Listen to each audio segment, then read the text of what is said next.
Assalamualaikum warahmatullahi wabarakatuh. Ketemu lagi dengan saya Septiamini. Hari ini Ibu ingin membahas tentang bumi dan antariksa, terutama tentang sistem tata surya kita.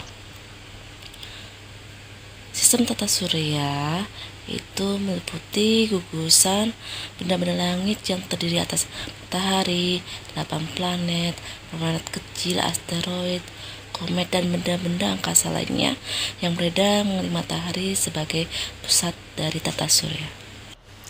Matahari sebagai pusat tata surya mendominasi massa dan energi di dalamnya, sementara objek-objek lainnya bergerak di dalam lintasan orbit mereka yang teratur di sekitarnya. Untuk pembahasan kita yang pertama tentang tata surya, yaitu matahari sebagai pusat tata surya. Nah, matahari itu sendiri memiliki beberapa lapisan.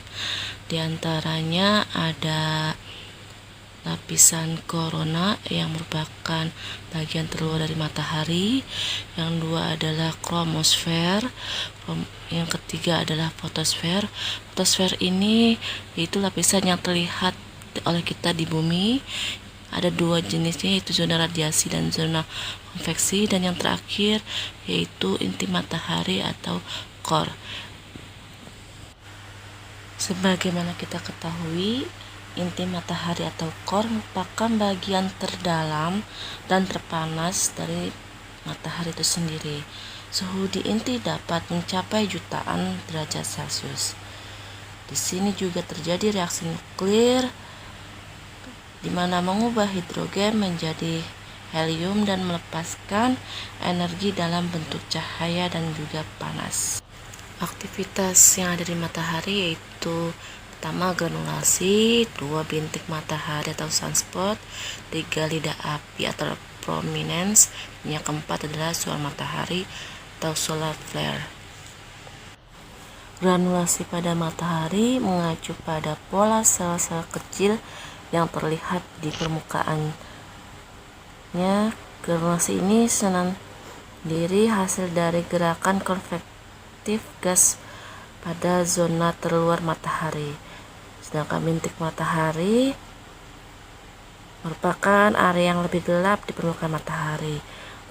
Yang selanjutnya yaitu tentang planet-planet yang ada di dalam tata surya kita. Ini ada beberapa, diantaranya kita bisa lihat itu. Yang pertama adalah Merkurius atau disebut juga sebagai bintang fajar. Yang kedua adalah Venus atau bisa disebut sebagai bintang kejora. Yang ketiga adalah Bumi. Yang keempat Mars atau planet merah. Yang keempat Jupiter sebagai planet terbesar di tata surya.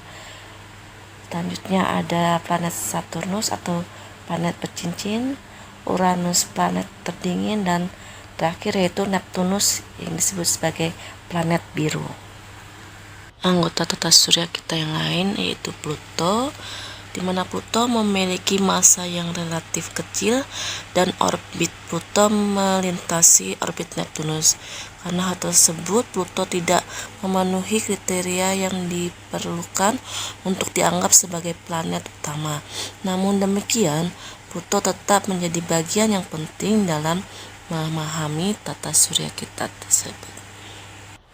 Pembahasan kita tentang tata surya yaitu selanjutnya tentang asteroid atau planet minor. Penampakan asteroid ada yang berbentuk bulat dan lonjong dengan permukaan yang sangat kasar dan tajam. Orbit asteroid banyak terdapat di sabuk asteroid yang berada di antara garis edar Mars dan Jupiter. Sabuk asteroid merupakan kumpulan besar asteroid yang terletak antara orbit Mars dan juga Jupiter.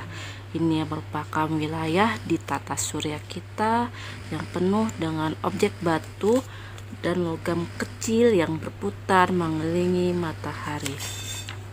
Selanjutnya yaitu tentang klasifikasi dari asteroid itu sendiri.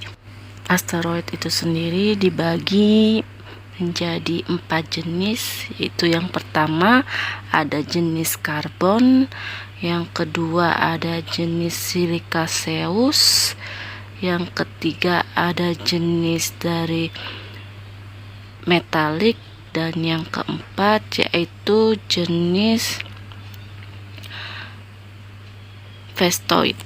Beberapa asteroid yang berhasil diidentifikasi yaitu Ceres, Pallas, Vesta, Hygiea, Interamnia, dan Baptistina.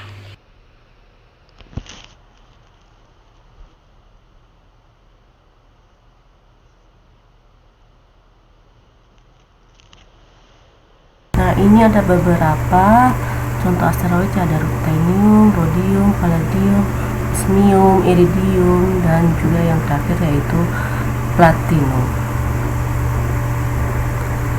Selanjutnya kita masuk materi lain, masih dalam sistem tata surya, yaitu tentang adanya meteor. Meteor merupakan batuan yang jatuh ke bumi dan bergesekan dengan atmosfer bumi, akan terbakar dan lenyap menjadi debu. Sedangkan meteor yang tidak terbakar dan masih di atas permukaan bumi disebut meteorit. Nah, ini kita bisa lihat contohnya pada gambar contoh meteor di atas permukaan bumi. Selanjutnya yaitu komet atau bintang berekor, yaitu benda langit yang mengorbit pada matahari dengan garis orbit yang sangat lonjong. Penampakan komet dari bumi bisa kita lihat di gambarnya. Komet bisa juga disebut sebagai bintang berekor. Selanjutnya sistem galaksi. Sistem galaksi merupakan kumpulan bintang yang sangat banyak dan membentuk gugusan dengan pola tertentu. Bentuknya bisa seperti spiral, eliptis, dan tidak beraturan di alam semesta. Nah, ini pada gambar kita lihat ini ada gambar galaksi. Selanjutnya dalam sistem galaksi ada yang pertama yaitu bintang dan rasi bintang. Nah, seperti kita ketahui, bintang merupakan benda langit yang mengeluarkan cahayanya sendiri, terbentuk dari proses menyatunya debu antariksa yang kaya hidrogen dan juga kayakan helium. Kelompok bintang yang membentuk konfigurasi khusus contohnya yaitu rasi bintang atau konstelasi. Nah, ini ada beberapa rasi bintang ya. Gambar rasi bintangnya yaitu ada rasi bintang Cut, ada rasi bintang Ursa Mayor dan Ursa Minor, rasi bintang Scorpion juga ada. Beberapa rasi bintang yang mudah diamati itu Ursa Mayor ya, seperti yang di atas gambar di atas, atau nama lain dari Ursa Mayor itu biduk beruang besar, yang kedua Ursa Minor atau beruang kecil, yang ketiga Orion, keempat Kruk atau gubuk penceng, yang terakhir yaitu Scorpion. Yang kedua yaitu galaksi Bima Sakti atau Milky Way. Nah, penampakan bagian galaksi Bima Sakti dapat terlihat di bumi pada kondisi langit yang sangat cerah. Bagi kalian yang ketahui, tata surya kita berada di dalam galaksi Bima Sakti atau Milky Way. Terima kasih telah menonton video ini. Sampai jumpa di video berikutnya. Assalamualaikum warahmatullahi wabarakatuh.